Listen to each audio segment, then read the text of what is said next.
What is up, guys? Sophia here, back with another topic. If you are new here, then don't forget to like, don't forget to share, and don't forget to subscribe, and don't forget to hit the notification bell so you can stay updated on all of my content. And don't forget to check the description box because I always put a lot of stuff in there, specifically my book for Christian single women. So what we're going to be talking about today is hypergamy, and should Christian women be following it? So if you guys don't know what hypergamy is, I'm actually going to read the definition, but don't get like freaked out by the definition, because that's the point of what this video is for. Because when I read the definition, you might feel like, oh, this is some gold diggery stuff, but I want you to hear out the rest of the video because there are some good aspects to some hypergamy. There are some misleading information about hypergamy, and that's where I think that people tend to get confused. So the working definition of hypergamy is the action of marrying or forming a sexual relationship. We're not talking about the sexual relationship. We're going to talk about the act of marrying with a person of superior or sociological educational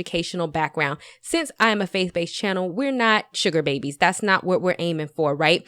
And so when we talk about hypergamy, I want to talk about the fact that we have definitely moved away from this. And if you look at Bible books such as Esther and Ruth, these women were hypergamous women. Esther was literally an orphan off of the street who came in, and I have a video specifically on her where I talk about how she used her feminine energy to get the king, and I'll link that down below. But she was straight up an orphan and she came to get the king. Ruth was also a widow and she was a foreigner and she was not considered the highest of the high, and I have a video about her and Boaz as well, and ultimately Boaz was way above her standing or whatever the case may be, and she married Boaz. So I don't want you guys to get turned off, which I think is very prevalent in society today, that for whatever reason it's like women all of a sudden having standards or not wanting to, be a mule for men and basically pay for everything and basically do everything for them, that all of a sudden it's like, oh, well, women can do this, women can do that, and the man doesn't have to do anything. You're a gold digger if you're looking for a man that's a provider. But not really though, because specifically, and I posted this on my Instagram page, and I'll show the picture here, and you can follow me on Instagram just by clicking the link down below. Here are all the Bible verses that I found in regards to a man being a provider. If you were to read about most of the prominent men,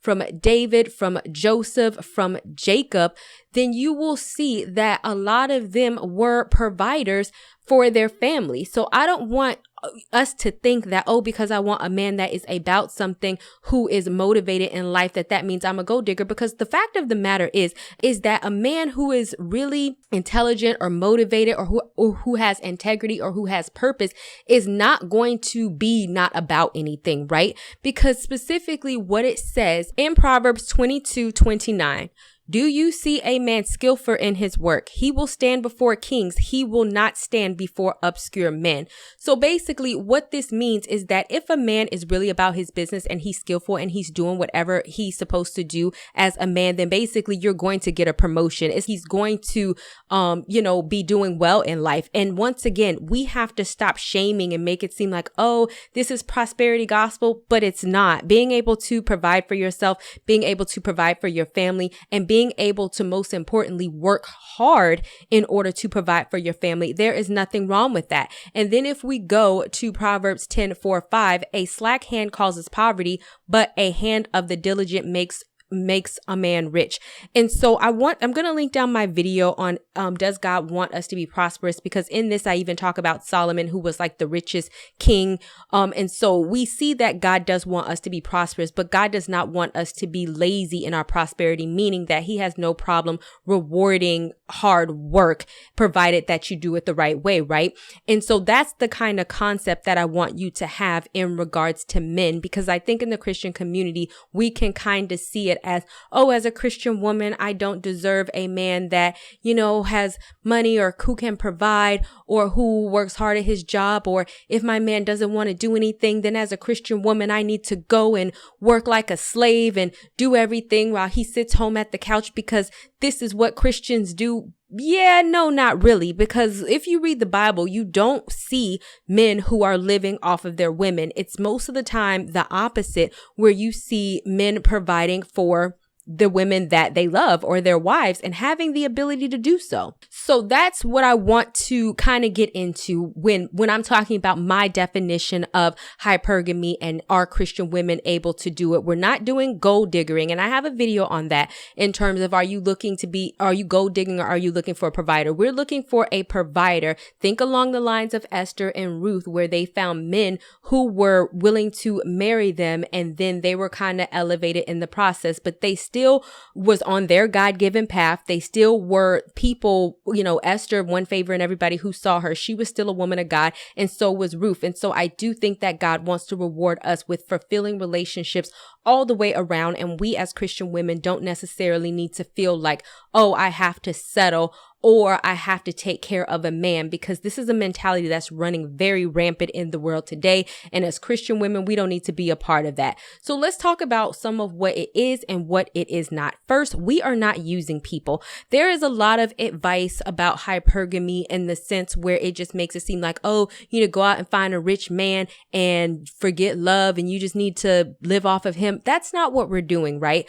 Ideally, when you get married or when you get into a relationship, you want to be in love with the person, but it's not an either or. Like, it's not, oh, I need to find a man that's a provider or a man that I love. Ideally, when you're going through the dating process, and I have a video on how to weed men out on the first date, is when you talk to a man, you need to find out, what is his goals? Does his goals align with yours? Is he motivated? Because what did I say earlier? A motivated man or a man with integrity is not going to be down and out. That's specifically what the Bible says, that diligent hands, people who work hard, are rewarded. You can find these things out on a first date. We're not just going on a first date and be like, okay, how much money do you make? How much this? How much that? And I have another video. I know I have so many videos, but I actually have an example. I really want y'all to watch that video on bad internet dating advice, where a woman literally was like, I'm not going out on a date unless a man can pay my bills. That's not what we're doing, because then you're getting into the realm of using people. Ideally, during the dating process, you want to get to know the person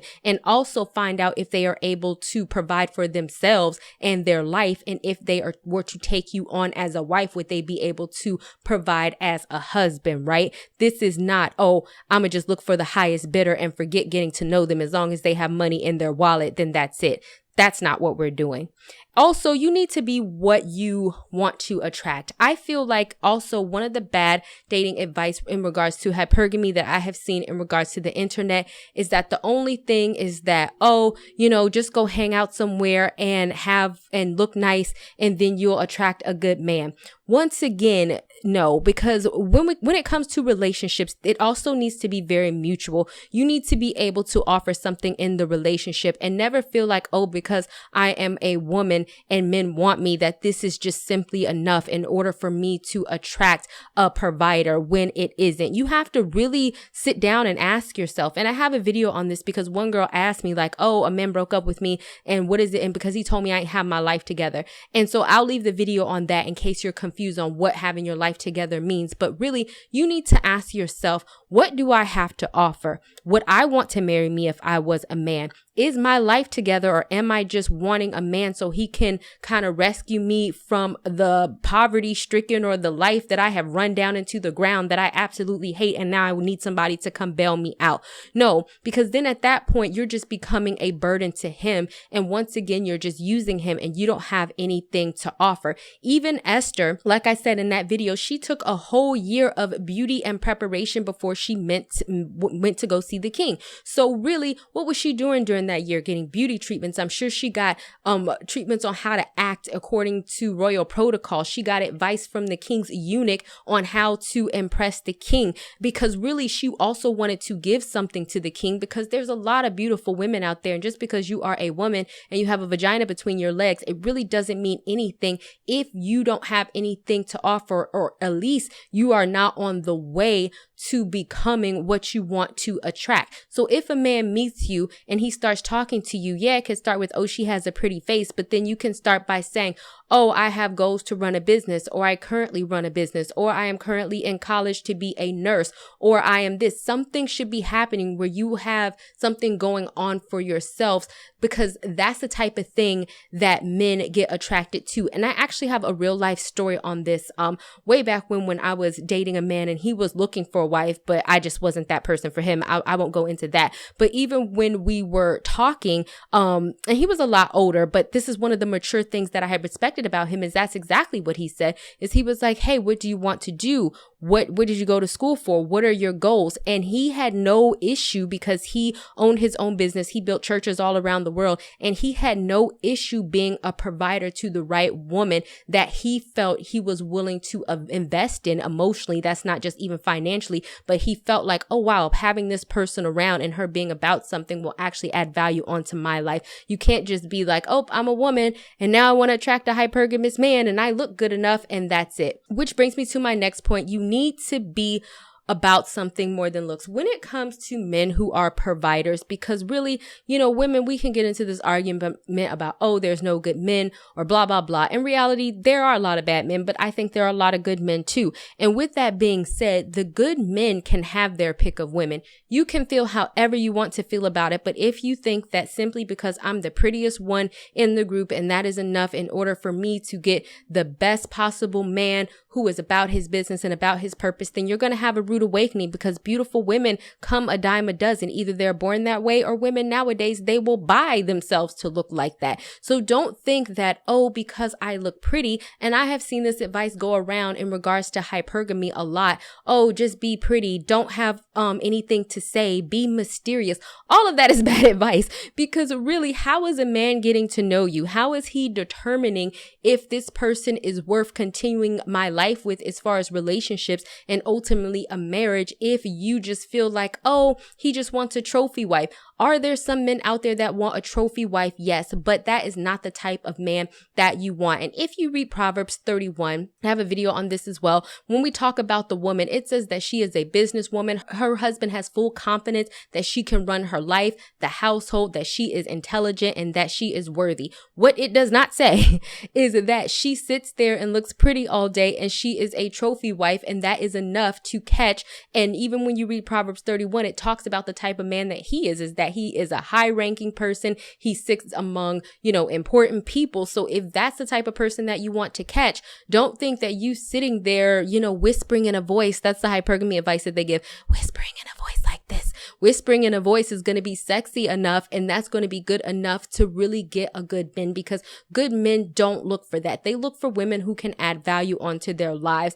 And really, all women can feel like, oh, I can just be beautiful and be dense, and that's all that he wants. But if a man is looking for a trophy wife, then once he's with you and he finds another trophy wife that he deems better than you, because what did I say? Looks come a dime a dozen. What is going to make you stand out is your personality, what you have going on for yourself, who you are as a person. That differentiates you from all the other good looking women. But if he's just going based on looks, then he's just gonna pick and choose and transfer you out, because to him all of it is the same. And so you need to find somebody who values you as an individual as well. Another comment that I have gotten on some of my videos is that you cannot be over 35 and find a good man. Stop the madness.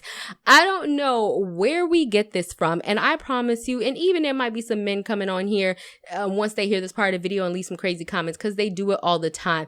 That is the biggest farce that I have ever heard in my entire life, which is why I often mention my age. I am 36. There is no shame in my game. I don't know why we think that women are the only ones who age. Whether you are 35, 45, 55, 65, there are men within your age range that are probably single, that are divorced, that are looking to get married. And a lot of people think, oh, but they're looking for the 20-year-olds. But they're not. That's the thing. Why would somebody like, let's say that's 45 years old and they might have a daughter that's 19. Why would they go for a 20-year-old? Are there some men out there who are doing that? Yes, but most of the time, men want to get with someone within their age range, especially men who are wanting to be hypergamous men because you're in the same life cycle. Like for me, I'm a single mom. My son is 12. If I get with somebody else and they have a son that's 15, then it's a lot easier than getting with a 20-year-old who doesn't have any children and who may not necessarily be the best stepmom, or who may not be able to do well with kids, or who may want to have a baby and they don't want to start over again. All of these things you have to take into consideration when we kind of talk about, oh, you're over 35 and you're doomed and you're never going to find a hypergamous male. That's just complete nonsense. I can't even tell you how much nonsense that is, and it makes absolute no sense. Men and women age at the same exact rate. Men are not all looking for super young women to have on their arm. There are plenty of men, in fact, most men who want to be hypergamous, I can almost bet you, are actually looking for women who can match them intellectually and who are on the same life stage as them. And typically that comes around the same age. All right, guys. So I definitely hope that this helped you. And if you have some questions about hypergamy, these are just some of the things that I notice, especially as Christian women, what I really want us to get back to, because I definitely have fell into this one in my younger Christian days, is that, oh, if a man doesn't have, I don't want to make it seem like I'm being a gold digger, and if he doesn't have, then it's okay. But I can bet you that what that led me into is a lot of lazy, unprovider men and paying for everything, which I posted a blog post on today, and I'll link that down below, thinking that I was doing a good job when I'm not. And that's when God really spoke to me about this. Like, what are you doing? Do you really think? And I really start studying the men of the Bible, and even Esther and Ruth, which are my favorite stories, when God brought them providers who could help them in so many ways. And God specifically mentioned that the king had owned all the providences when it came to Esther, and Boaz had a field. I mean, it was very specific in mentioning that these women married men who could well provide for them. And even Naomi said to Ruth, you need to find a man who can provide for you. So there is nothing wrong with that, provided that you are coming from a clear head, you are doing it for the right reasons, and that you're not being very superficial or gold diggery about it, because like I said, that's not what we want. We want to get into good relationships with people that we love, that we can grow with, that can provide for us as men. Even if you work, whatever, we still need somebody to add on to what we have and not take away. But we also need to find the balance of not taking every crazy hypergamous advice that is very toxic, or that makes absolute no sense whatsoever, or that leads us into dumbing ourselves down or becoming very superficial on our own, believing that this is what men want, when in all actuality, that's probably not the case. All right, guys. Thank you guys so much for watching, and I will talk to you guys another day, another time. Bye, guys. Not ready for the show to end? It doesn't have to. You can head over to my site where you can read hundreds of articles. And also you can feel free to shop my store where I have all of my products for sale. And last but not least, for even more video content, feel free to visit my YouTube channel where I talk about a wide array of content. Thank you guys so much for tuning in, and until next time, stay blessed.